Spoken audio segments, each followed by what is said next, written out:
अस्सलाम वालेकुम, खुशामदीद, सुबह खैर तमाम देखने वालों को। प्रोग्राम है गुड मॉर्निंग कराची और मैं हूं आपका मेज़बान मोहम्मद यासिर। प्रोग्राम में अपने बात करते हैं जी कुछ मसाइल के हवाले से। पिछले कई प्रोग्राम्स में गुफ्तगू हो रही मसाइल के हवाले से, सेहत के हवाले से खास तौर पर पिछले कई प्रोग्राम्स में बात हुई, बहुत सारे सवालात पैगाम मौसूल हुए। कोशिश यही होती है कि मुख्तलिफ औकात में जो हमारे पास यहाँ पर डॉक्टर्स वगैरह मौजूद होते हैं उनसे बात की जाए सेहत के हवाले से। कोरोना के हवाले से बहुत सारे पैगाम मौसूल हुए कि जो इस वक्त एहतियात की ज़रूरत है उसके ऊपर तो गुफ्तगू कर ही रहे हैं। मीडिया के ऊपर आ गई प्रोग्राम जो है वो जारी हैं। बताने का मकसद सिर्फ ये है कि कोरोना से बचा जा सके और सूरत हाल अभी नॉर्मल नहीं हुई है, ख़तरात अपनी जगह मौजूद हैं। गो के जो माशी सरगर्मियाँ हैं वो किसी हद तक बहाल हो चुकी हैं। कोशिशें यही की जा रही हैं कि इसको ज़्यादा लंबा ना किया जाए, जो फ़ैसले किए गए लॉकडाउन वगैरह के, लेकिन उसके बावजूद लोगों को एहतियात रखनी है। तो इसके ऊपर काम करने की ज़रूरत है। तो इसी हवाले से आ गई प्रोग्राम जो है वो जारी हैं। दूसरी तरफ जो बल्दियाती मसाइल है उसके हवाले से बहुत सारे पैगामात मौसूल हुए जिसके ऊपर आज भी तफसील से गुफ्तगू करेंगे। और कोशिश यही है कि जो मुख्तलिफ सियासी जमातें हैं उनका मौक़िफ़ जो है वो सामने लाया जाए। बल्दियाती मामलात के ऊपर इस वक्त हम देख रहे हैं शहर कराची में बहुत सारी तंजीमें जो मुतारिक हैं। सरफ़हरिस्त उसमें पाकिस्तान तहरीक इंसाफ है, कोशिशें कर रहे हैं, हुक्मरान जमात भी है, ज़िम्मेदारी भी है, इख्तियारात भी हैं और कहीं पर नहीं हैं, लेकिन उसके बावजूद कोशिशें हो रही हैं, आवाज़ बुलंद की जा रही है, मसाइल को समझने की कोशिश कर रहे हैं। इसके ऊपर ही आज प्रोग्राम हमारा होगा। कोशिश ये करेंगे मसाइल के हवाले से बात करें और जानने की कोशिश करें कि कौन किस हद तक संजीदा है और क्या इक़दाम किए जा रहे हैं। इसी हवाले से बात करेंगे। आज हमारे साथ बड़े ख़ास मेहमान तशरीफ़ फरमा स्टूडियोज़ में। सरबुलंद खान साहब, पाकिस्तान तहरीक इंसाफ से आपका ताल्लुक़ है, रहनुमा है, बड़े एक्टिव वर्कर हैं और पार्टी के हवाले से माशाल्लाह बहुत ज़्यादा प्रोएक्टिव हैं, काम करते रहते हैं। और इस वक्त ख़ास तौर पर जो बल्दियाती मसाइल हैं इसके ऊपर तो बहुत ज़्यादा गहरी निगाह है। उनसे आज हम इस हवाले से बात करेंगे। बहुत शुक्रिया आपका सरबुलंद भाई। सरबुलंद भाई, सबसे पहले तो लोग एक भी जानना चाहते हैं कि इस वक्त जो सबसे बड़ा मसला है के इलेक्ट्रिक के हवाले से, जो बिजली की तकसीम कार कंपनी है, लोड शेडिंग के हवाले से सरापा एहतजाज, उसमें हुक्मरान जमात पाकिस्तान तहरीक इंसाफ शामिल है। क्या वफाकी सतह के ऊपर जब आपकी हुकूमत मौजूद है तो इन मामलात को हल करने में कोई रुकावट है? जो पाकिस्तान तहरीक इंसाफ के जो सिंध के रहनुमा हैं उनको एहतजाज की ज़रूरत पेश आ रही है, वो अपना एहतजाज रिकॉर्ड कर रहे हैं, इस गर्मी में जा भी रहे हैं, दफातर के ऊपर जाकर बाकायदा एहतजाज भी रिकॉर्ड करवाया जा रहा है। इन सब चीज़ों की क्या ज़रूरत है, क्यों ये दुश्वारी आ रही है, ये ज़रा समझाइए। बहुत शुक्रिया यासिर भाई, बहुत अच्छा टॉपिक आपने लिया है जी। के इलेक्ट्रिक के हवाले से बुनियादी जो इशू है के इलेक्ट्रिक का वो ये रहा है कि 2002 में निजकारी हुई जी। 2013 में आरिफ नकवी साहब को 12 में जी। पीपल्स पार्टी के आसिफ अली जरदारी साहब ने उनको एक सदारती अवार्ड से भी नवाजा। जी। ये जो 2000 से लेकर 2018 तक का जो पीरियड गुजरा है 12 साल जी।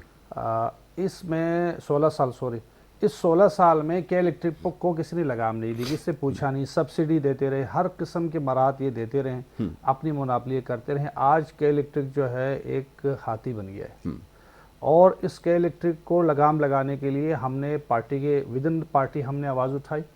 यहाँ तक कि हमने असम्बली के फ्लोर पे हमारे कराची से रिप्रेजेंट करने वाले MNAs ने उमर अयूब के ख़िलाफ़ भी बात की और हद दर्जे हमने पार्टी के अंदर भी उनका मुहासबा किया कि के इलेक्ट्रिक को लगाम दी जाए। के इलेक्ट्रिक कराची के आवाम के लिए वो एक किस्म के लिए अजाब बन रहा है। ठीक है। इस पर जो है वो हमारे खान साहब ने असद उमर को स्पेशल टास्क दिया और न सिर्फ हमने असम्बली में बल्कि हम सड़कों पे भी बैठे और सड़कों पे भी गया। एक धरना हमारा बल्दिया IBC में था, एक धरना हमने हारूनाबाद में दिया था, एक हमने के इलेक्ट्रिक के हेड ऑफिस पे दिया हुआ था। 3 मुकामात पर हमने दिए थे और ये पहली दफ़ा हो रहा है कि एक सिटिंग हुकूमत की पार्टी जो है अवाम के मसाइल के लिए एक ऐसे इदारे के सामने बैठी है जो इनडायरेक्टली हमारी मिनिस्ट्री के नीचे आ रही, डायरेक्ट नहीं आ सकती क्योंकि प्राइवेटाइज होने के बाद हमारे पास बहुत सारी चीज़ें हैं नहीं। हुकूमती सतह पे एग्रीमेंट किए पिछले पीपल्स पार्टी ने और मुशर्रफ के दौर में, तो उसकी वजह से हमारे हाथ बंधे हुए हैं। कानून के तहत हम सब, अगर खान साहब वज़ीर आज़म है तो कानून और आइन के वो मुहाफिज हैं, आइन और कानून के तहत वो काम करेंगे। सदर पाकिस्तान है, मिनिस्टर पेट्रोलियम है, जो भी है, हम इन चीज़ों सबका जायज़ा ले रहे हैं। असद उमर साहब आए थे कराची, गवर्नर साहब थे, हमारे सारे MNA-MPs थे, मैं खुद भी वहाँ मौजूद था। कामयाब मुज़ाकरात हुए, मोनस अलवी साहब भी हमारे साथ प्रेस कॉन्फ्रेंस में आए और उन्होंने वो सारी चीज़ का खुलासा किया और आप सब ने देखा। उसके बाद भी वो अभी तक अपनी उस रविश पे कायम है। उन्होंने जो लोड शेडिंग थी गैर एलानिया वो अभी तक ख़त्म नहीं हुई, लोड शेडिंग हो रही है।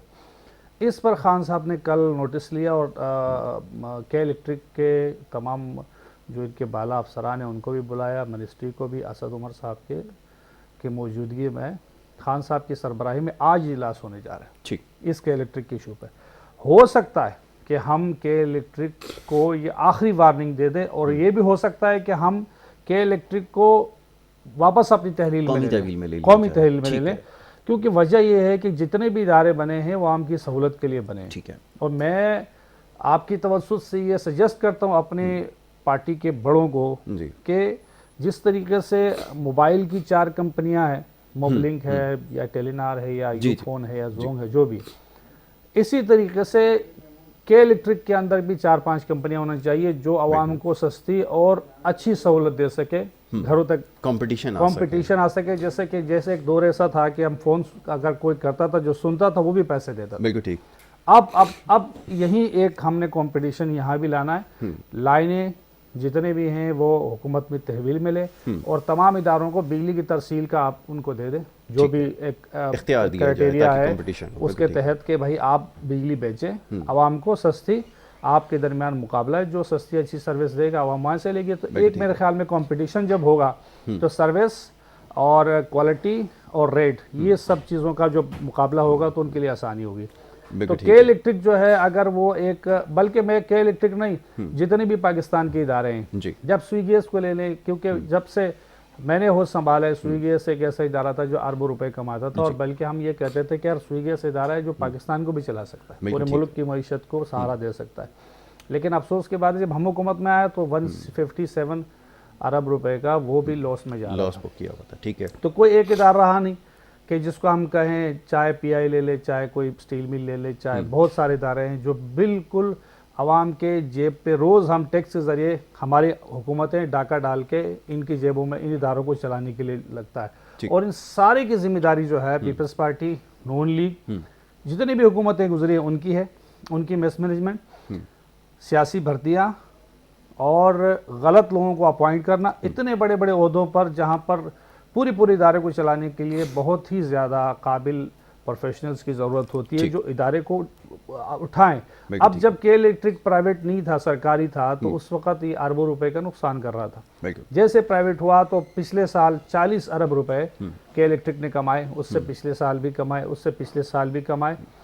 तो के इलेक्ट्रिक जो है वही इदारा है जो सरकार के तहवील में नुकसान कर रहा था, अब वो कमा रहा है। उसकी बुनियादी वजह ये है कि बेस्ट मैनेजमेंट चाहिए और सख्त फैसले चाहिए। अवाम हमारी यहाँ पाकिस्तान में बड़ी माजरत के साथ जो हमारे सरकारी मुलाजमीन हैं या जो भी है, वो लोग अपनी जिम्मेदारी का एहसास करते हुए इस चीज़ को देखें कि इस हुकूमत को, पाकिस्तान को हम सब ने बनाना है। हम अपने हिस्से का काम डालें और फिर हम रिजल्ट मांगें।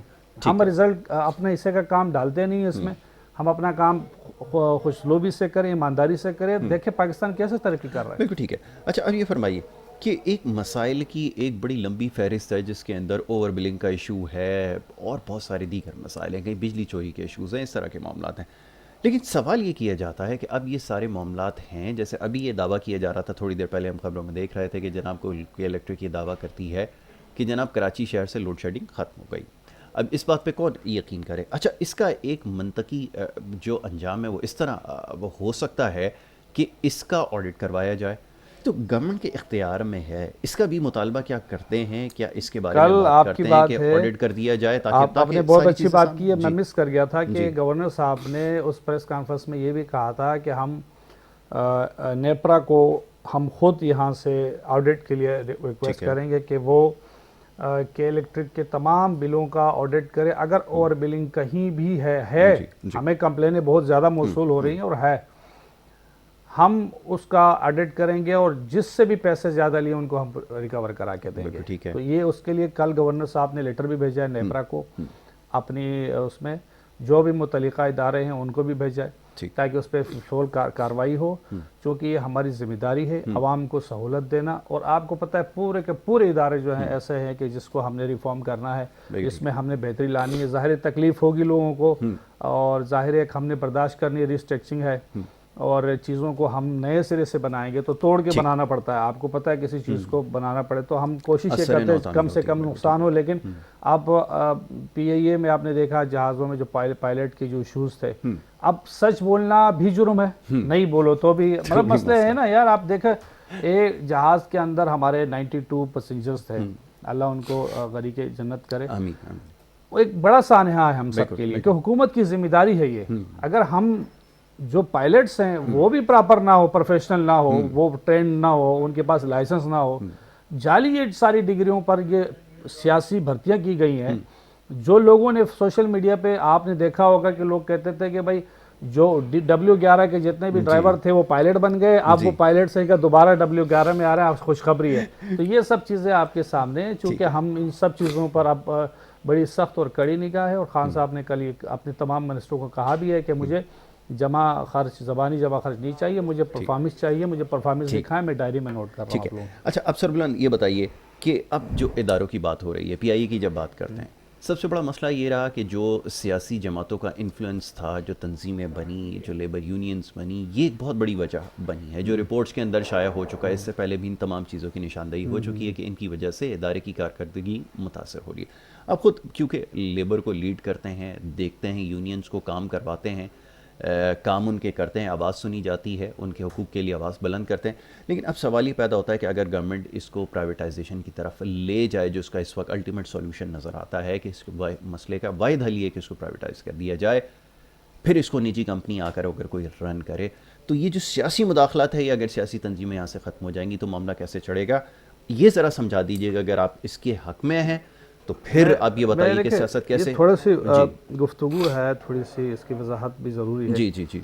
जब हम खान साहब PIA इधर स्टील मिल आए थे तो हमारी ये पहली अवलीन तरजीह थी कि इन इदारों को हम चलाएं, ठीक है, इनमें रिफॉर्म्स लेके इनको चलाएं। लेकिन इशूज़ इस तरह आते हैं कि जैसे हमने CO लगाया एयर मार्शल साहब को, अरशद मलिक साहब को, तो वो सुप्रीम कोर्ट में किसी ने चैलेंज कर दिया, उनको काम करने से रोक लिया। हालांकि वो इदारा था जो सालाना अरबों रुपए का नुकसान दे रहा था, फिर वही इदारा था जो सालाना पिछले साल हमने 94 अरब रुपए इसमें कमाए। ठीक है, तो जाहिर है आप जब ऐसे प्रोफेशनल लोग आएंगे और वो काम करेंगे तो इदारा आप होगा।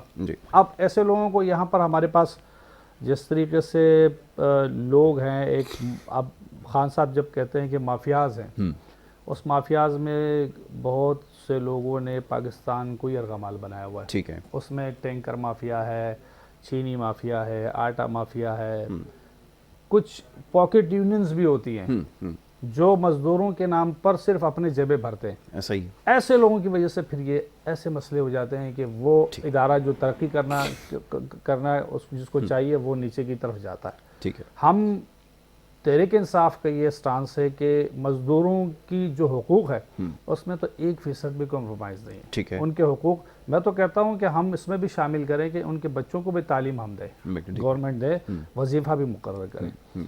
तालीम इतनी ज़रूरी चीज़ है ना कि जो किसी भी माशरे को, किसी भी मुल्क को ऊपर की तरफ लेके जाता है। ठीक है, सेहत और तालीम, ये दो अहम चीज़ें हैं। लेकिन बदकिस्मती है कि हमारा बजट इतना हमारा बजट सब होता है कि उसमें जगह पैसा नहीं होता है कि हम दीगर चीज़ों पर हम पैसा लगा तरजीहात में शामिल हो सकता है। मैं कहता हूँ पहली पर तरजीह जितना हमारी दिफाई बजट पे लगता है, दिफा क्योंकि इतना ज़रूरी है, लेकिन एक मुल्क को बनाने के लिए आपको अपने लोगों को शऊर देना है, तालीम देना है, ताकि आपका माशरा तरक्की करे। माशरा तरक्की पैसों से नहीं करता, ना ही किसी और चीज़ से करता है, तरक्की करते तालीम से। तालीम का होना बहुत ज़रूरी है। और हम ये चाहते हैं कि मज़दूरों के तमाम हुकूक हों। प्राइवेट इदारों के अंदर जो बदमाशियाँ हो रही हैं मज़दूरों के साथ, किसी के अगर हाथ कट जाता है, किसी को ज़ख्मी हो जाता है, कोई बंदा मर जाता है, तो कोरोना की वजह से नौकरियों से निकाल बाहर किया, किसी ने इसके ऊपर काबिल मज़म्मत है। मैंने तो आपके चैनल के तवस्सुत से आवाज़ भी उठाई थी। और बड़ा एक माफिया है सिंध हुकूमत, यहाँ पर जो है वो काम नहीं कर रही। जो इन्होंने लेबर डिपार्टमेंट बनाया उसमें भी सियासी भर्तियाँ, ऊपर से अगर हम कंप्लेन करें तो बचाए मजदूर को काम से भी निकालते हैं। वो तो 300-500 रुपये दिहाड़ीदार है, वो अपना पेट पालेंगे, इनकी तारीखें भुगते हैं। और हम जैसे लोग जब उनके साथ खड़े होते तो कहते हैं यार इसको तो कुछ हुकूमती तारीख है, ये तो कभी इसका मसला ही हल नहीं होगा मेरे बच्चे का, तो वो थोड़े बहुत कंपनसेशन 5-10 हज़ार रुपये दे के उनको राज़ी कर लेते हैं। बिल्कुल ठीक है। इदारों से निकाल रहे हैं, हमने बहुत सारे इदारों को ख़त भी लिखा है और उन्होंने हमारी रिक्वेस्ट एक्सेप्ट भी की है। बहुत सारी जगहों पे हमने लोगों को रीस्टेट कराया है और बहुत सारे लोगों ने बड़ा ताउन किया और उनकी मेहरबानी है, उन प्राइवेट कारोबार करते हैं वो। अब अगर इदारा चले नहीं तो अगर आपने जेब से बर्दाश्त करे तो कितना करे। तो ये एक पेंडेमिक सिचुएशन है, पूरी दुनिया में है, मतलब अमेरिका जैसे मुल्क, इटली जैसे मुल्क और बहुत सारे बड़े ममालिक हैं जो बड़े सफ़र कर रहे हैं बहुत। और मैं आपको ये आपके चैनल्स के तवसत से भी एक खुशखबरी, क्योंकि मीडिया में ज़्यादातर वो खबरें आती हैं जो एम्बेरसिंग होती है कि कोरोना की पेशेंट हमारे कम हो रहे हैं, अमवात की सतह कम हो रही है, अल्हम्दुलिल्लाह सुभान। तो ये कंट्रोलिंग सिचुएशन है कि मुल्क के लिए ये बहुत बेहतर है। और उसके साथ माशी तौर पे जो दुनिया में जितने लोग ममालिक मुतासर हुए, जिसमें पाकिस्तान इस वक्त सबसे कम मुतासर है, जो कल की रिपोर्ट है। और बहुत सारी अच्छी रिपोर्टें हैं, बहुत सारी अच्छी, लेकिन ये जो माफियाज है ये खान साहब को काम नहीं करने दे रही। हम सब ने मिल के खान साहब के हाथ मजबूत करने ताकि हम इन सारे सिचुएशन के अंदर से निकल के मुल्क को उस दाने पे लाके खड़ा करें जिसका ख्वाब अल्लामा इकबाल ने देखा था और जिसके ख्वाब हर पाकिस्तानी ने देखा था और जिसकी ख्वाहिश हम हर पाकिस्तानी करते हैं। ठीक है, अच्छा अब आते हैं ज़रा बल्दियाती मसाइल के हवाले से, क्योंकि आजकल सियासत हो रही है, हर शख्स बल्दियाती मसाइल की तरफ अब आ भी रहा है, बात भी कर रहा है। बड़ी बदकिस्मती है कि बड़े तवील अरसे से मसाइल को नज़रअंदाज किया गया। पाकिस्तान तहरीक इंसाफ हुक्मरान जमात और बड़ी तादाद में MNAs भी मुंतखब हुए, MPs मुंतखब हुए, गवर्नर साहब जो हैं वो यहाँ से आए, सदर पाकिस्तान आए, वफाकी वज़ीर 2 एक यहाँ से हैं, और उसके बावजूद जो मसाइल हैं वो जूं के तुम हैं और मसाइल के हल के लिए कोई खातिर खा इक़दाम नहीं किए गए। शहर कराची के लोगों का ये हमेशा से शिकवा रहा है कि कोई भी शख्स या जमात जो है वो ये क्लेम तो ज़रूर करती है कि जी कराची की बेटरमेंट के लिए काम करेंगे, लेकिन डिलीवर नहीं कर सके। अब बल्दियाती जो मसाइल हैं वो हर गुज़रते वक्त के साथ जो है दिन के साथ उसमें इजाफा होता जा रहा है। क्या तरजीहात हैं? क्या अभी भी ये कहा जाएगा, जैसे इससे पहले ये बात हो चुकी है कि जी इख्तियारात नहीं है, ये बात दुरुस्त है कि 18वीं आईनी तरमीम के बाद सूबों को ज़्यादा इख्तियारात हैं, कुल इख्तियारात उनके पास हैं और वो डिलीवर करना चाहें तो कर सकते हैं, वफाकी हुकूमत का अमल दखल नहीं हो सकता। क्या ये बात मज़ीद चल सकती है? ये आपके ख्याल में अगर बल्दियाती हुकूमतें भी पाकिस्तान तहरीक इंसाफ के पास आ जाएँ और ये फिलवक्त जो निज़ाम इस वक्त राइज है इसके तहत वो डिलीवर कर सकेंगी? ये एक बड़ा आम सवाल है, क्योंकि लोग ये कहते हैं कि जी हमने जब वोट दिया, यहाँ से अपने जो कॉन्फिडेंस शो किया, तमाम इख्तियारात दिए, वोट सबसे बड़ी एक चीज़ है जिसको देकर आपको असम्बली तक पहुंचाया गया, अगर उसके बाद भी डिलीवर ना कर सके तो फिर ये कैसे उम्मीद रखी जाए कि बल्दियाती इंतखाबात में डिलीवर करे? ऐसे में बहुत अच्छा सवाल है आपका, क्योंकि जब वफाक को वोट मिला और हमारे यहाँ से 14 महीने 30 MPA बने, तो चूँकि सिंध की हमारी बड़ी जमात नहीं थी, पीपल्स पार्टी ने यहाँ हुकूमत बनाई और जब हुकूमत जिसके पास होती है तो सारा अख्तियार उन्हीं के पास होता है। और 18वीं तरमीम के बाद जो है मैक्सिमम इख्तियारात सूबे के पास चले गए। ठीक, वफाक जो है अपने हिस्से का पैसा वो सूबों को देता है और सूबे जो अपने रेवेन्यू जनरेट करते हैं वो भी सूबे के पास होता है, तो सूबा एक बाख्तियार और बिल्कुल स्ट्रॉन्ग हो चुका है। ठीक है, और वो जो कि वफाक के इख्तियारात थे उनमें बहुत कमी होने की वजह से बहुत सारे काम अगर हम करना भी चाहें तो वो नहीं कर पाते। उसके साथ साथ जो है हमने खान साहब ने 15-15 करोड़ रुपए हर महीने को दिया और ये दूसरा बजट अभी 10 तारीख को टेंडर था वो कैंसिल हो गया कोरोना की सिचुएशन की वजह से या किसी भी सिचुएशन की वजह से, वो अभी आगे आगे होंगे। 2 NITs हो चुकी हैं, 2 टेंडर हो चुके हैं 15-15 करोड़ रुपए के, और काम आपको हर हल्के में होता हुआ नज़र आएगा। 30-45 करोड़ रुपए तक के काम है। और मज़ीद खान साहब ने मेयर कराची को दिए हैं तकरीबन 2-2.5 अरब रुपए। और उसके साथ साथ जो है हम मेगा प्रोजेक्ट जितने भी हैं उनके लिए भी K4 के लिए भी हम काम कर रहे हैं। लेकिन आपको पता है कि जब माशी सूरत हाल आपकी पूरे मुल्क की ऐसी हो कि जिसमें सर्कुलर डेट था वो तकरीबन हमने ख़त्म कर दिया, 10,000 अरब रुपए हमने वापस कर दिए IMF को। अब जो बहुत सारी जो हमारे अहदाफ थे वो उनके करीब करीब हम पहुंच गए हैं, बहुत सारी चीज़ें हमने अचीव कर ली। जैसे जैसा पैसा आएगा कराची को स्पेशल हम देख रहे हैं, और हमारे असद उमर साहब गवर्नर साहब, फिरदौस शमीम नकवी हमारी कराची की क़यादत, खुरम शेख जमान, अली जैदी, सब कराची से हैं, ठीक सदर है। पाकिस्तान कराची से हैं। और आज भी एक अहम मीटिंग के लिए हमारे चंद रहनुमा सुबह ही मुझे उन्होंने कॉल की कि हम जा रहे हैं इस्लामाबाद, आज हमारी मीटिंग थी बहुत इम्पोर्टेंट, वो कैंसिल हो गई इसी सिलसिले में। ठीक है, लेकिन जब इख्तियारात नहीं होंगे और जिस इख्तियारात के हवाले से आपकी जो इत्तेहाद जमात है, इत्तेहादी जमात, मुत्तहिदा कौमी मूवमेंट, वो भी यही बात कहते हैं कि जी इख्तियारात नहीं है। जब इख्तियारात नहीं होंगे और कानून में तरमीम नहीं होगी तो डिलीवर कैसे करेंगे, ये एक सबसे आम सवाल है। उसके हवाले से क्या किया जा रहा है, क्योंकि उसके ऊपर तो अब तक बात नहीं हो रही कि इसके ऊपर कोई प्रोग्रेस हो, कोई डेवलपमेंट सामने आए। जितने भी तरक्याती बजट्स होते हैं ये लोकल बॉडीज़ का काम होता है, और ये जो हमारी सड़कें बनाना, सेवरेज की लाइन, पानी, ये लेकिन बदकिस्मती से पाकिस्तान के अंदर ये सारा निज़ाम वफाक और सूबे के पास होता है, जो बदकिस्मती रही है। क्योंकि जब उन्होंने लेजिस्लेशन करनी है, उन्होंने कानून साजी के साथ साथ मुल्क के जो बड़े इदारे हैं उनको चलाना होता है, वो फिर लोकल इश्यूज़ को नहीं देख पाते। बिल्कुल ठीक है। तो अब हमारा ये है कि हमने एक तो सुप्रीम कोर्ट में असद उमर साहब की सरबराही में एक पिटीशन डाली है, जिसमें लोकल बॉडी को हमने मजबूत करने के लिए, हमने कानून में तरमीम करने के लिए एक पिटीशन डाली है। और उसके साथ साथ जो है हमारी पूरी तैयारी है। हमने एक कमेटी बनाई है कराची की, जो जितने भी स्टेक होल्डर हैं उनको लेके, बिजनेसमैन को लेके, और उसमें हम काम कर रहे हैं। और इंशाल्लाह अभी बल्दियाती जो इलेक्शन आने वाले हैं उसके लिए हमारी पूरी तैयारी है। हमारा मेयर आएगा इंशाल्लाह ताला, और उसके बाद आप देखेंगे कि यहाँ पर जो छोटे जो इश्यूज़ हैं लोगों के, गलियों के, सड़कों के, पानी के, सेवरेज के, वो आपको होता हुआ कैसे हल होता दिखाएगा, वो आपको बिल्कुल आपको ग्राउंड पे नज़र आएगा। जब आज हमारे MNAs को खान साहब ने 15-15 करोड़ रुपए दिए हैं और 45 करोड़ रुपए दिए हैं, तो आप सोचें कि हमारे एक जो नाजिम होगा, जो डिस्ट्रिक्ट नाजिम होगा, जो मेयर कराची होगा, उसको हम अरबों रुपए देंगे ताकि जो किसी के बुनियादी इशूज़ है वो हल हो सके। ठीक है जी, इसके ऊपर मज़ीद गुफ्तगू करते हैं। एक छोटी सी ब्रेक ले रहे हैं, ब्रेक के बाद जब वापस आएंगे तो सिलसिला जारी रहेगा। मुख्तलिफ मसाइल हैं, इसके हवाले से बात हो रही है, बल्दियाती मसाइल कैसे हल किए जाएँ, ये एक बड़ा अहम सवाल है, इसके ऊपर बात करते हैं। ब्रेक के बाद वापस आएंगे, आप देखते रहें गुड मॉर्निंग कराची।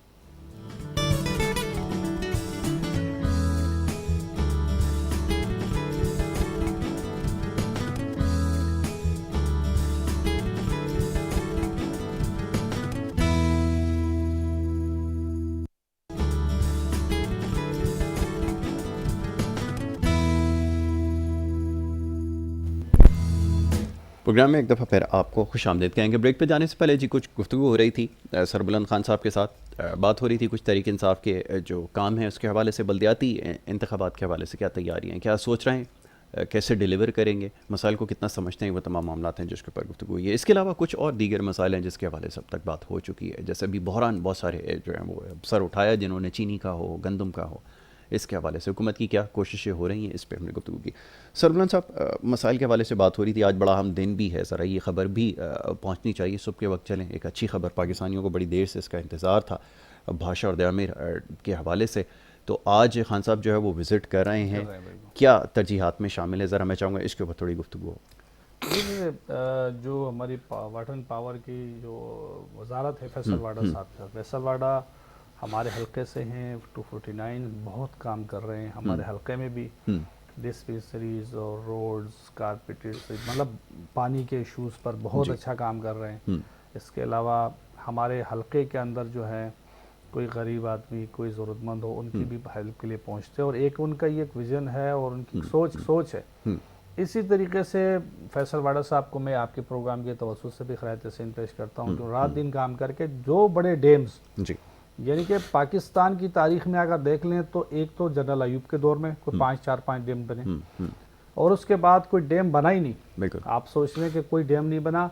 अब खान साहब की सरबराही में अपना फैसल वाडा साहब की बड़ी मेहनत और बड़ी काबिज से नुमाइश से ये दो डैम के इफ्तिताह हो चुके हैं, और उसके लिए खान साहब आज दौरे पे भी जा रहे हैं। तो ये एक बहुत बड़ा पॉजिटिव है कि वो इंशाअल्लाह ताला हमारी ये कोशिश है कि हम उनको जल्द से जल्द मुकम्मल करके, एक तो डैम से हमारे जो रिसोर्सेज हैं पानी के वो हम कवर करें, उसके साथ साथ से बिजली जो बने, तो उससे बिजली का जो लोड है हमारे पास, जो एक शॉर्टफॉल है वो कम हो जाए, और उसके साथ बिजली की कीमतें भी कम हो जाए। तो हमने पानी के ज़रिए जो है वो बिजली का करना है। फर्नेस साल से तो इतना महंगा होता है कि गरीब आदमी तो उसको अफोर्ड ही नहीं कर सकता। तो हमारी पहली तरजीहात में कुदरती वसाइल से हमने करना है। पिन पावर्स काफ़ी सारे हमारे KPK में जो हमारे पहाड़ी इलाका है जी। वहाँ से पानी जो आता है बारिश का आबशारों से जो पानी निकलता है उसको भी हमने छोटे छोटे डैम बनाना तकरीबन वो ख़त्म आखिरी मराहल में भी हैं। ठीक। मैं तो चाहूँगा कि बड़ा खूबसूरत एरिया, आप भी विज़िट कर लें वहाँ का।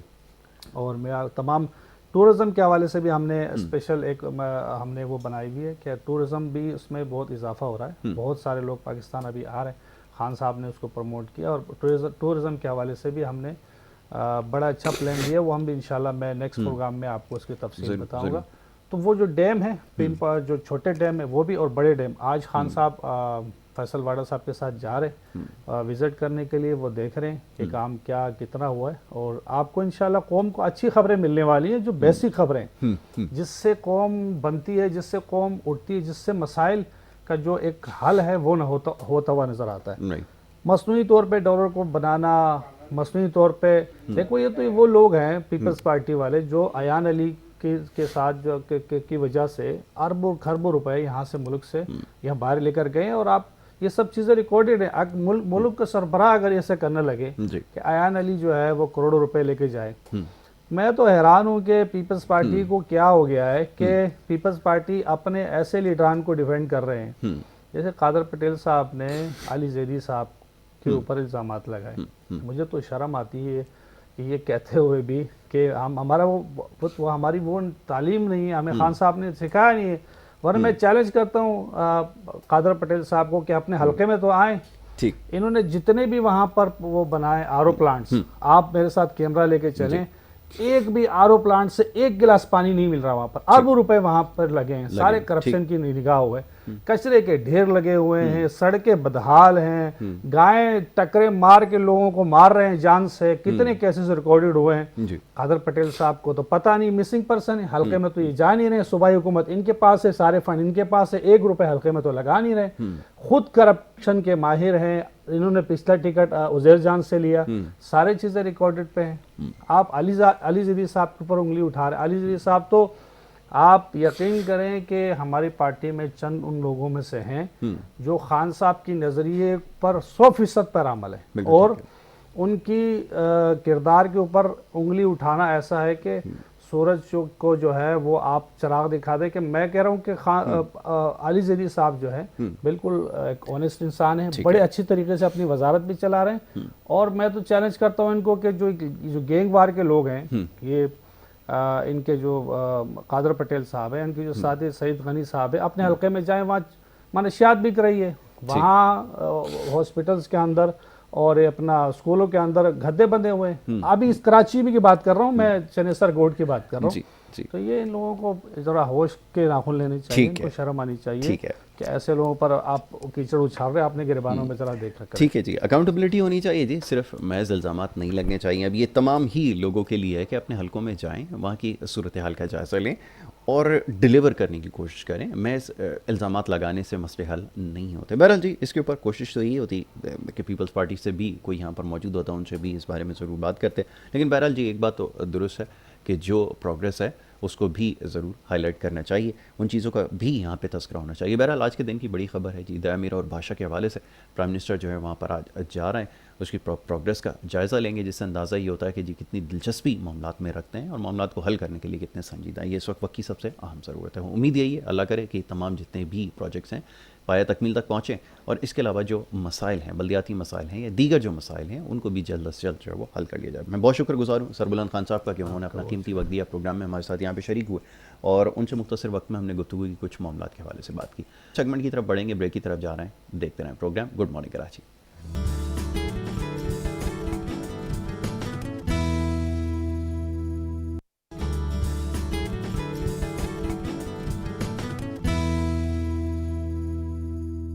प्रोग्राम में आपको एक दफ़ा फिर खुशामदीद कहेंगे। ब्रेक पे जाने से पहले जी गुफ्तगू का सिलसिला जारी था, बात हो रही थी कुछ काम के हवाले से, तरक्याती कामों के हवाले से। पाकिस्तान तहरीक इंसाफ की हुकूमत है और यहाँ पर इस हवाले से क्या काम हो रहे हैं, एहतजाज हो रहे हैं और बल्दियाती मसाइल के हवाले से कुछ बात हुई। पाकिस्तान तहरीक इंसाफ के रहनुमा सरबुलंद खान साहब यहाँ तशरीफ़ फरमा थे और उनसे बड़ी तफसील से तमाम मामलात पर गुफ्तगू हुई। बहरहाल जी, कोशिश यही इन मामलात को समझने की कोशिश करें कौन कितना संजीदा है, मसाइल को हल करने के लिए इस हवाले से बात हो रही थी।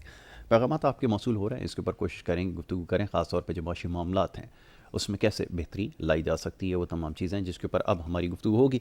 इस वक्त हमें ज्वाइन किया है बज़रिया स्काइप जनाब जावेद महमूद साहब ने, मौशी तज्ज़ियाकार हैं, इस्लामाबाद से हमारे साथ यहाँ पे लाइन पे मौजूद होंगे। उन्हें मैं सबसे पहले खुशामदीद कहूँगा। बहुत शुक्रिया जावेद महमूद साहब, आपने हमें ज्वाइन किया। जावेद साहब जी जी आपको जी आवाज़ आ रही है आपको मेरी? बिल्कुल आ रही। ठीक है जावेद साहब, फरमाइएगा कि इस वक्त जो बहरान है एक के बाद एक जो सर उठा रहे हैं, लोग ये जानना चाहते हैं क्या हुकूमत वाक़तन नाकाम हुई तमाम मामलात को हल करने में? आप क्या समझते हैं, आपकी क्या राय है? कोशिश हुकूमत कर रही है बहरहाल कि मसाइल को हल किया जाए, गंदम का बहरान हो, चीनी का बहरान हो, लेकिन ये मसाइल हल होते नज़र नहीं आ रहा है। अभी चंद लम्हे कबल जो खबर आई है वो बिजली की कीमतों के हवाले से, बहरहाल फ़ैसला तो ये किया गया है कि कराची में बिजली की कीमतों को रोक लिया जाए, लेकिन उसके बावजूद मसाइल अपनी जगह मौजूद हैं। मैं चाहूँगा इसके ऊपर थोड़ा तबसरा कीजिए आप। जी अभी जो है 2-3 ऐसी अच्छी डेवलपमेंट हुई है, इससे अंदाज़ा हो रहा है कि आइंदा चंद महीनों में जो है इकॉनमी जो है उसमें तेज़ी आएगी। मतलब मिसाल के तौर पे 5-20 से लेके कल तक जो है स्टॉक एक्सचेंज में मार्केट कैपिटलाइजेशन में जी जी 362 अरब रुपए का जो है इजाफा हुआ है।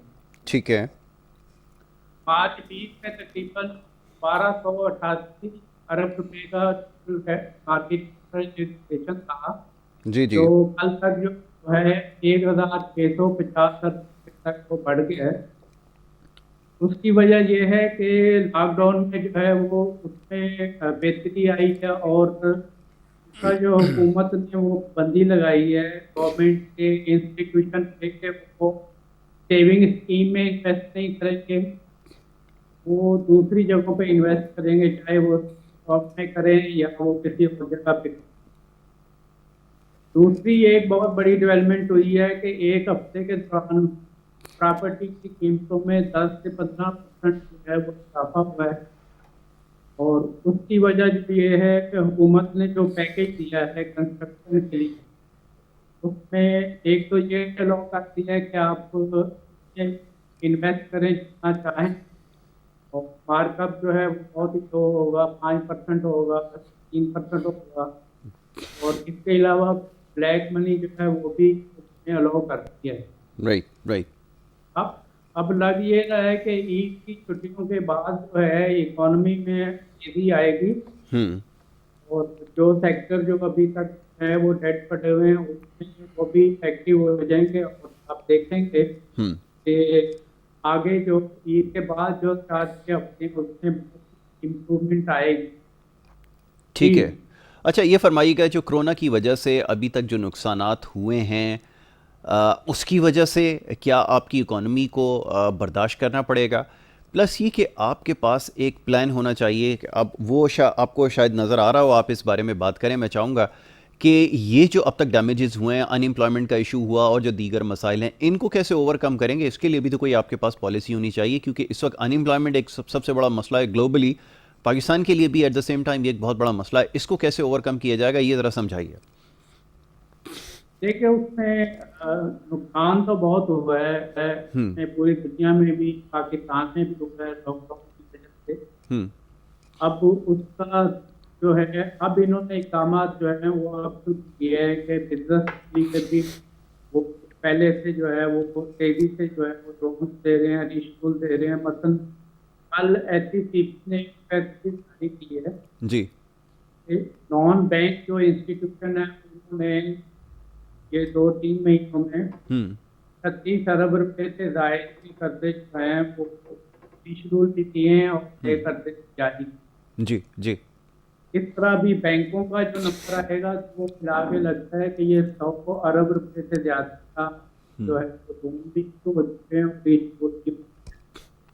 तो थोड़ा सा इन्होंने स्लो इसको किया है, लेकिन अब तो जिस तरीके से प्राइम मिनिस्टर एक हफ्ते से आ रहे हैं, अब उन्होंने कल यूरोप के लिए भी अनाउंस किया है 60 अरब रुपए का पैकेज।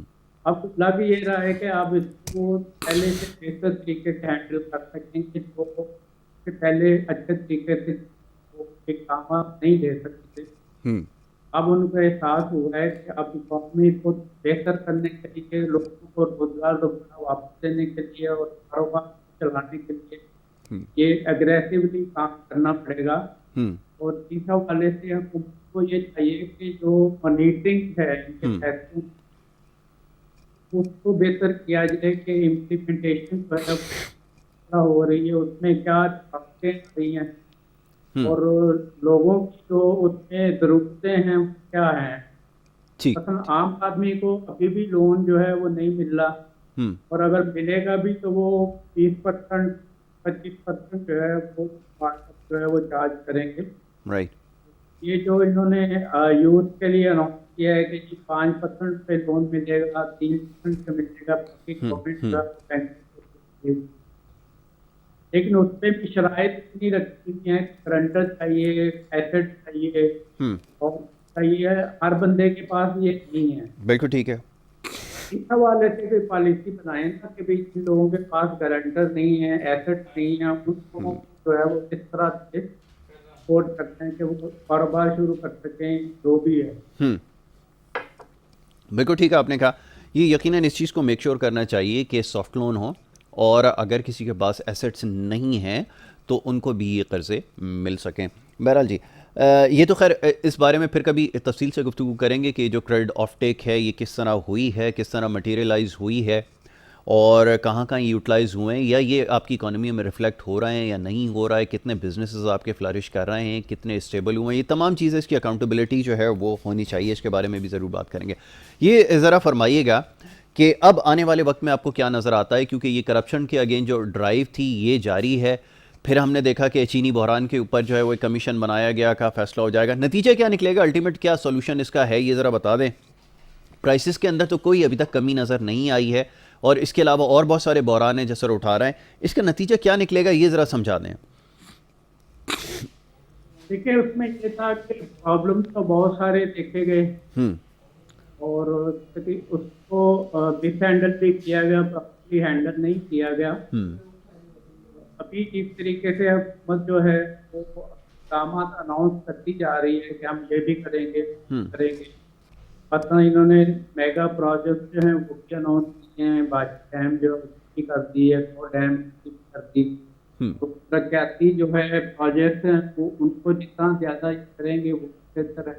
असल चीज ये है कि प्राइम मिनिस्टर ने कहा है कि जो हम ये लोन वगैरह और प्रख्याति स्कीमें जो कर रहे हैं इसमें डिफिकल्टी को आएगी इम्प्लीमेंटेशन। असल यही है, प्रॉब्लम्स हैं उनको हैंडल करना जो है ना ठीक है, लिहाजा इनको एक ऐसी जो है करनी चाहिए कि ये लोग जो है बिना वजह की प्रॉब्लम ना आए।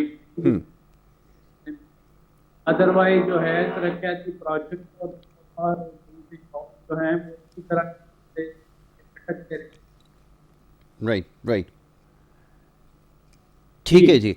अच्छा जब साहब अब ये फरमाइएगा कि जैसा भी बात हो रही थी एनर्जी के हवाले से क्राइसिस बहुत ज़्यादा जो है वो स्वेल होता जा रहा है, अब फेडरल गवर्नमेंट तो कोशिश कर रही है, आज भी प्राइम मिनिस्टर साहब जो है वो विज़िट कर रहे हैं, भाषा डैम के हवाले से उसकी प्रोग्रेस देखेंगे। और आपको क्या लगता है कि शॉर्ट टर्म के अंदर अभी हुकूमत को क्या करना चाहिए, ख़ासतौर पे शहर कराची में जो इस वक्त बिजली का बहरान है इसको हल करने के लिए फेडरल गवर्नमेंट अपना क्या रोल प्ले कर सकती है, ये ज़रा बता दें।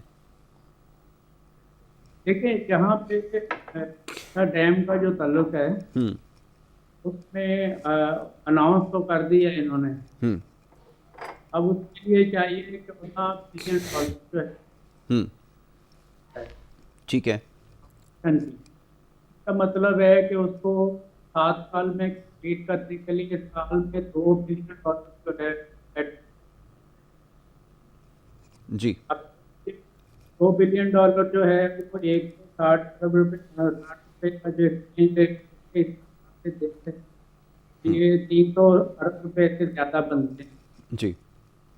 लेकिन इन्होंने जो पीएसडी की पोर्टल रखा है वो 5-5.5 अरब का रखा है, तो उसमें 350 अरब कहाँ से निकालेंगे। ठीक, तो जितने भी इनके बड़े प्रोजेक्ट हैं उसमें मैक्सिमम फंडिंग करनी, क्योंकि जो एक्टिविटी नहीं है, एक तो इन्होंने कंस्ट्रक्शन इन्होंने ओपन किया, अच्छा किया है, बेहतरी आएगी और जो बड़े प्रोजेक्ट हैं जितने भी हैं हम्म। उनको मैक्सिमम जो है उसकी फंडिंग करें और उसको जो है तेजी से उस पर काम करें, राइट। में इंडस्ट्री भी रिवाइव होगी और लोगों को जॉब भी मिलेगी और इन्वेस्टमेंट भी आएगी। अब राइट। होता ये है कि लोग देखते हैं कि जब गवर्नमेंट जो है वो इन्वेस्टमेंट कर रही तो बाहर लोग भी नहीं करते। तो अब क्योंकि चीजें जो हैं वो रिवाइव होना शुरू हो गई हैं, जैसे साउथ एशिया रीजन है, इस वाले से गवर्नमेंट को चाहिए कि पब्लिक सेक्टर में तरक्की प्रोजेक्ट भी बेहतरीन अंदाज से जो है इन्वेस्ट करें और तेजी से काम करेंगे तो ये हैं वो बेरोजगारी के और कारोबार में जो है वो तकरीबन ना होने के बराबर है, ये चीज़ें बेहतर हो सकती हैं। जी ठीक है। अच्छा, अब ये बताइएगा कि जो आपकी इकॉनमी का रिवाइवल जिसकी अभी बात हो रही थी, आपने कहा ईद के बाद चीज़ें बेहतर होती हुई नज़र आएंगी, गवर्नमेंट की इसमें आपको क्या पॉलिसी नज़र आ रही है, ये ज़रा फरमाइएगा, क्योंकि अभी आपकी जो मॉनेटरी जो कंडीशन है, जो सिचुएशन है, वो आपको अलाउ नहीं करती कि आप फर्दर जो है कोई इंफ्रास्ट्रक्चर का कोई प्लान लेकर आएँ, कोई प्रोजेक्ट लेकर आएँ। ये भी तो एक चीज़ बहुत हमारे यहाँ जो है एक चीज़ लैग बिहाइंड कर रही है कि अभी तक कोई हमें इसमें प्रोग्रेस इस शोबे में नज़र नहीं आ रही। लोग ये सवाल करते हैं कि ये प्रोग्रेस जिसका सिलसिला पिछली हुकूमत के अंदर जारी था वो रुक गया है, एक काफ़ी बड़ा वैक्यूम जो है क्रिएट हो गया, इसको कैसे फिलअप करेंगे? देखें, जो अभी तक सामने आया है पीटीआई की गवर्नमेंट की जो कारकर्दगी है उसके हवाले से जो सामने आया है वो ये है कि इनकी इम्प्लीमेंटेशन जो है वो बहुत वीक है, तकरीबन ना होने के बराबर है। राइट। लग यूँ रहा है कि यहाँ डिसीजन मेकर जो है वो कोई भी नहीं है। राइट। मतलब ये शुगर का क्राइसिस आया और 2 हफ्ते तक हम देखते कुछ भी नहीं हुआ, किसी ने कुछ फैसला नहीं लिया, कैबिनेट में प्राइम मिनिस्टर डिसाइड करते हैं। पेट्रोल का क्राइसिस आया, 2-3 हफ्ते क्राइसिस चलता रहा, जब पूरे मुल्क में बैठ गया, रोला पड़ गया, फिर प्राइम मिनिस्टर चेयर करते हैं, फिर जाके थोड़ा सा तो चीज़ ये है कि टीम वर्क होना चाहिए और जो मिनिस्टर्स हैं उनको पावर्स देनी चाहिए कि वो डिसीजन करते हैं। अभी तक लग ये रहा है कि प्राइम मिनिस्टर के अलावा कोई डिसीजन मेकर है नहीं, प्राइम मिनिस्टर खुद ही डिसीजन ले। तो उसमें एक उनका वो मसला है कि उनके ऊपर ड्यूटी ना पड़े। राइट। और दूसरा ये है कि उन्होंने कभी इससे पहले बहुत बड़े प्रोजेक्ट जो हैं वो हैंडल भी नहीं किए। मसलन ये प्राइम मिनिस्टर बनने से पहले उन्होंने कभी 50 और अरब रुपए प्रोजेक्ट जो है वो कभी उसमें हैंडल ही नहीं किया। तो ये डिफिकल्टी भी आ रही है कि उनकी कैपेसिटी नहीं है उनकी बड़े प्रोजेक्ट को हैंडल करें, इस वजह से इन्होंने 2 साल टाइम लगा। ठीक, बादशाह डैम है उसको स्टार्ट इसकी लॉन्चिंग के लिए। अब बादशाह डैम के अलावा जो है एक बहुत मोहम्मद डैम जो था वो 350 का था वो। इन 2 प्रोजेक्ट के अलावा कोई आपको बहुत बड़ा प्रोजेक्ट जो है वो नजर नहीं आएगा पीटीआई के 2 साल। बिल्कुल ठीक है, वो उनकी शायद कंसिडरेशन में नहीं है। राइट। उनको इस साइड पे देखना चाहिए कि जो डिसीजन मेकिंग है वो उनसे होनी चाहिए, टीम का होना चाहिए। राइट। Project funding. ठीक है जावेद साहब, thank you so very much, बहुत शुक्रिया, आपने हमें अपना कीमती वक्त दिया। इस्लामाबाद से हमारे साथ लाइन पे मौजूद थे जावेद महमूद साहब और उनसे हम गुफ्तगू कर रहे थे कुछ मौशी पहलुओं पे और कुछ मामलात के हवाले से गुफ्तगू हो रही थी। जावेद साहब ने बड़ी तफसील से बताया कि ये आखिर में बात की गई कि क्या इंफ्रास्ट्रक्चर डेवलपमेंट के हवाले से क्या कोशिशें हो रही हैं या क्या तरजीहात हुकूमत की है, तो वो आपके सामने है इस वक्त। इसके ऊपर तो इसलिए अभी तक ज़्यादा फोकस नहीं हो सका कि हुकूमत के पहले दिन से शायद तरजीह ये थी कि जो करप्शन के अगेंस्ट जो मामलात है, करप्शन की वजह से जो नुकसानात हैं उनका ज़ाला किया जाए और उन करप्ट अनासर को सामने लाया जाए जिनकी वजह से नुकसानात हुए हैं। बहरहाल जी, मौशी मामलात दुरुस्त होने में यकीनन वक्त लगेगा और इसको इसलिए भी ज़्यादा वक्त लग सकता है क्योंकि अभी जो कोरोना की वजह से जो सूरत हाल है पूरी दुनिया में, बड़े ममालिक के अंदर तो ज़्यादा इसके नुकसानात सामने आ रहे हैं। बेरोज़गारी एक बहुत बड़ा चैलेंज है जिसकी वजह से हम देख रहे हैं कि पूरी दुनिया में बड़ी तेज़ी से तब्दीलियाँ आ रही हैं, मौशी पॉलिसियों में बड़ी तेज़ी से तब्दीलियाँ की जा रही हैं और ये एक बहुत बड़ा मसला है। तो बहरहाल जी, अच्छा दोबारा हमारे साथ जी अच्छा जी, तो ये इस वक्त एक बहुत बड़ा मसला है और इसके हवाले से भी हमने गुफ्तगू यहाँ पर उनसे की थी। बहरहाल जी, बेरोज़गारी के हल के लिए जैसे भी बात हो रही थी कि एक यूथ लोन प्रोग्राम जो है उसको इनिशिएट किया गया, लेकिन जिस तरह की कंडीशंस रखी गई हैं उससे इतना आसान नहीं है हर शख्स के लिए कि लोन परस्यू कर सके। बहरहाल जी, इसको सॉफ्ट लोन को इसका तरीक़ाकार वज़ा करने की ज़रूरत है और इसके अंदर मज़ीद आसानियाँ पैदा करने की ज़रूरत है। और शरह सूद एक बहुत बड़ा मसला है जिसकी वजह से लोन जो है वो ज़्यादा लोग परस्यू नहीं कर पाते। अगर यहाँ पे कंडीशंस और फर्दर अगर नरम की जाएंगी तो यकीनन उसके असरात आपको मईशत पे नज़र आना शुरू हो जाएंगे। यूथ को एम्पावर करने के लिए, स्ट्रेंथन करने के लिए, स्मॉल मीडियम एंटरप्राइजेज़ को स्ट्रेंथन करने के लिए आपको जो है वो पॉलिसियाँ बनानी होगी, लेकिन ये चीज़ रिफ्लेक्ट होनी चाहिए आपकी कोशिशों से। जो ख़ास तौर पर अभी हमारी मीटिंग्स जो हुई हैं, फेडरल कैबिनेट की जो मीटिंग्स हुई हैं, उसमें जो तरजीहात हुकूमत की रही हैं वो सबके सामने, जो मामला ज़ेर बहस आए वो भी सबके सामने है। लेकिन इसके ऊपर जो आपको हंगामी बुनियादों पे इक़दाम करने होंगे ताकि बेरोज़गारी का एक बहुत बड़ा जो चैलेंज है इसको जो है काबू किया जा सके और इस मसले को हल किया जा सके। दूसरी तरफ जैसे हम बात कर रहे थे अभी जावेद साहब से कि उन्होंने कहा कि ईद के बाद सूरत हाल में बेहतरी आ सकती है। यकीनन जैसे कोरोना वायरस के हवाले से अब तक की जो सूरत हाल है, कुछ देर पहले भी इसके ऊपर बात हुई है कि कोरोना केसेस के अंदर जो है वो कमी वाज़ेह नज़र आ रही है, अमवात की जो शरह है उसमें कमी यकीनन हो रही है, तो जिसकी वजह से जो है वो उम्मीद यह है कि इंशाल्लाह आने वाले वक्त में जो हालात मज़ीद बेहतर हो सकते हैं और ये जो इकॉनमी का रिवाइवल है ये भी यकीनी हो सकता है। लेकिन अब दूसरी तरफ जिस तरह हम देख रहे हैं कि वफाक और सूबों के दरमियान जो मामलात हैं, जो खेचतानी की इस वक्त सूरत हाल है, उसकी वजह से मामला ज़्यादा पेचीदा भी हो रहे हैं और इसकी वजह से सूरत हाल ज़्यादा ख़राब भी हो रही है। अब जैसे अभी बिजली की तकसीम कार कंपनी के हवाले से जैसे बात हो रही थी कि एहतजाज हो रहे हैं, मसाइल के हल के लिए बात हो रही है, तो देखते हैं इसमें कितनी संजीदगी का मुजाहरा किया जाता है और मसाइल के हल के लिए क्या कोशिशें होती हैं। बिजली की नर्ख के हवाले से जैसे बात हो रही थी कि जो टैरिफ पे मज़ीद इजाफे की बात हो रही थी, फेडरल कैबिनेट की जो मीटिंग है उसमें इस चीज़ के बारे में बात हुई, लेकिन अभी खान साहब ने जो इस चीज़ को फ़िलहाल रोक दिया है कि फ़िलवक्त जो है इसमें इजाफा नहीं हो रहा। लेकिन इससे पहले जैसा हम माजी में देखते आए हैं कि कीमतों में बतदरीज इजाफा होता रहा। लोड शेडिंग अपनी जगह मौजूद है, मसाइल हल नहीं हो रहा है, लेकिन उसके बावजूद बिजली की जो कीमतें हैं उसमें इजाफा हो रहा है। तो ये सारे मामला हैं जिसके ऊपर अभी हमारी बड़ी तफसील से हमने गुफ्तगू की है। तो कोशिश यही होती है कि मसाइल के हवाले से गुफ्तगू की जाए, ख़ास तौर पर जो मौशी मसाइल हैं उसको प्रोग्राम में ज़ेर बहस लाएँ। प्रोग्राम का वक्त यहाँ पे ख़त्म हो रहा है, लेकिन कोशिश ये होगी कि इसके ऊपर इंशाल्लाह आने वाले प्रोग्राम में बड़ी तफसील से गुफ्तगू करें और ख़ास तौर पे जो आपके पैगामात मौसूल होते हैं शहर कराची के मसाइल के हवाले से, पानी और बिजली के जो मसाइल हैं वो सर फहरिस्त हैं। इस वक्त इसमें सबसे ज़्यादा इजाफा हुआ है, लेकिन किसी भी हुकूमत की कोई तरजीह माजी में भी नज़र नहीं आया। अब देखना ये कि इख्तियारात के हवाले से जैसे बात हो रही है कि इख्तियारात को निचली सतह पर मुंतकिल किया जाएगा, इसके हवाले से कानून साजी हो रही है। देखते हैं उसके क्या नताइज निकलते हैं और किस हद तक डिलीवर करने में कामयाब होते हैं, ये यकीनन देखना होगा। क्योंकि अब ये जो तीसरी दर्जे की जो हुकूमत है, तीसरा दर्जा इनफैक्ट जो थर्ड टियर के अंदर आते हैं, हमारे यहाँ क्योंकि मायूब समझा जाता है इस तरह का इस्तेमाल करना, तीसरे दर्जे की नहीं, जो थर्ड टियर के अंदर जो गवर्नमेंट आती है उसके ऊपर क्या काम करते हैं। अब मुद्दत अपनी मुकम्मल करने जा रहे हैं अगस्त के अंदर, उसके बाद देखते हैं कि जो सूरत हाल है वो क्या बनती है और जो नया सेटअप आएगा वो किस तरह डिलीवर कर पाएगा, अब ये देखना होगा। लेकिन जहाँ शहर कराची की बात हो रही है, बहुत सारे पैगामात मौसूल होते हैं, लोग बिल्कुल नाउमीद हो चुके हैं किसी से भी, ना पाक से ना सूबाई हुकूमतों से तो कभी भी कोई उम्मीद नहीं रही, ना कभी वो डिलीवर करने में कामयाब हुए। लेकिन वफाकी हुकूमत से जो पाकिस्तान तहरीक इंसाफ की है उससे कहीं ना कहीं उम्मीद लोगों को थी कि वो डिलीवर करेंगे, लेकिन अब तक जो है वो ऐसा नज़र नहीं आया। बहरहाल जी, उम्मीद यही करते हैं, हमारा काम है कि इन तमाम मसाइल को उजागर किया जाए, इसके ऊपर बात की जाए।